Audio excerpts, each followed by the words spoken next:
Greetings, Questers. In this next tutorial I'm going to show you how to set up a basic game. What we're going to do here is just click on this Create New Game button, and what this will give you is a set of options that you can use to build any game that you want. And so here we're going to start with the Dungeons & Dragons game, D&D 5e demo, and we're going to pick a game type. And you can see underneath each one of these little info icons, it'll give you tooltips and details about each of these different options. But for what we're doing here, we'll simply go down and pick a D&D 5th edition. This is going to use the game type of 5th edition that allows us to have the access to the character sheets and the NPC sheets and a number of other features that are available.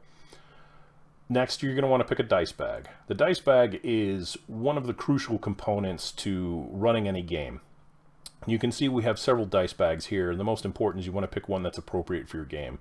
The D20 uses the standard polyhedral dice with options like advantage and disadvantage and critical hits and things like that help automate some of the small things that make it a little easier to play your game.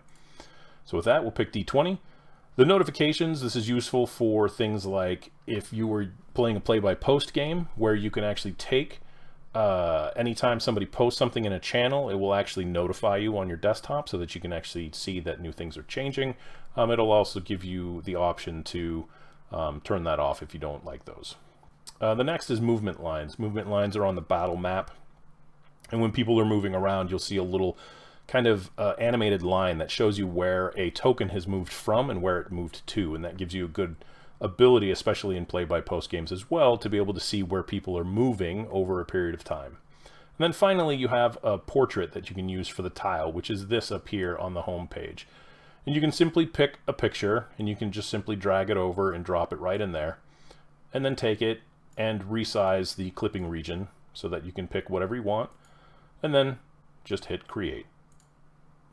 Once it finishes provisioning server, you will see that it comes to an empty page, and we can go on to the next tutorial. So thanks for stopping by. Keep questing.